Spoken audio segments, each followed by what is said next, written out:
Hello guys, kumusta? Kuya Wilson here again. Buhay Canada guys. Today's vlog, pag-usapan natin yung kung balak nyo bang mag-apply abroad at baguhan ka mag-apply, wala kang idea paano or anong mga agency, ano ang mga website na gusto mong applyan no? Online kasi uso na ngayon ang online. No?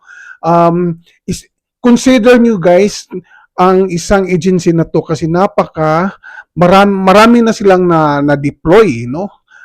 Dito sa Canada or sa ibang mga bansa kung saan gusto mo. Particularly, ang pag-usapan natin ngayon is about Canada. Kung ano yung mga hiring sa agency na to na ibigay ko sa iyo. Marami akong kilala na galing dito sa agency na to. Ito ay isang Mercan Canada Philippines. No? But bago dyan guys, kung bago ka sa aking channel, please like, share, leave your comments, and subscribe para ma-update ka sa aking mga videos about Buhay Canada. Okay. Pag-usapan natin itong Mercan Canada Philippines employment. So ito guys ay isang malaking company no sa Philippines, and mayroon din sila ditong, I think main office is Canada, and then nag-branch out sila doon sa Philippines. And then ito guys ay matagal na to, hindi pa ako nakapunta dito ng Canada, existing na to. Nag-exist na tong Mercan. So, dumating ako dito sa Canada 2008. So, yung mga kasamahan namin sa hotel doon, nag-apply na dito sa Mercan. Kaya yung iba, galing dito sa Mercan. Yung iba hindi natuloy dahil mayroong mga problema yung mga documents nila, yung mga papel. So, tiningnan ko tong Mercan. So, yung Mercan Canada Philippines, continuous hiring sila sa cook. Kahit sang bansa naman talaga itong cook, sa mga cook dyan, sa mga chef cook dyan, no? Kung mayroon kayong 3 years work experience, bisitahin nyo itong Mercan. I guarantee you kung ma-qualify ka or ikaw ang mapili, good luck na lang. Kasi medyo mahigpit ang labanan dito rin sa pag-apply ng Mercan, no? I think nangangailangan to sila ng IELTS, ang Mercan. But hindi ko sure, no? Hindi ko sure. Pero i-try nyo lang to. So, continuous hiring sila sa cook, sa chef, at saka yung requirements, no? Yung qualifications sa cook nila or sa chef ay at least vocational or graduate in 2-year course, associate graduate. Bakit kailangan to?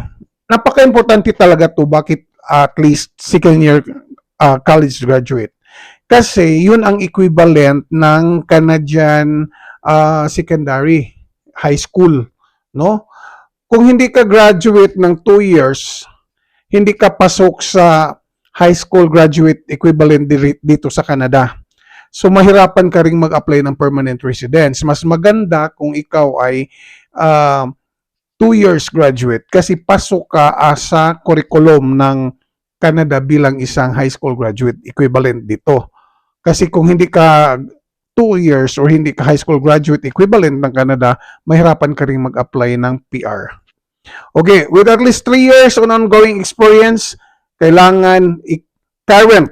Kailangan sa 3 years, ito ang current job mo. Hindi yung previous job mo ay cook, tapos nahinto ka ng 3, 4, 5 taon, so hindi na siya valid. Mas maganda ang current, no? 3 years current work experience kahit saan. Kaya yung iba nag-apply, nagsasabi na ex-abroad ako, mayroon akong 10 years experience pero natambay sila ng 5 years. I'm sorry, parang malabo yung labanan dyan, no? Maganda talaga pag nag-apply ka ng ibang country or nandito mag-apply ka dito sa Canada ay mayroon ka talagang current job position na related sa in-applyan mo na trabaho. Hindi yung tambay. So with experience in different international cuisine, preferably in Western cuisine, with good communication skill, physically fit to work. Guys, hindi sila walang requirements about IELTS or English proficiency. Ito yung maganda sa hiring nila sa cook. And then meron din silang millwrights industrial mechanic, no?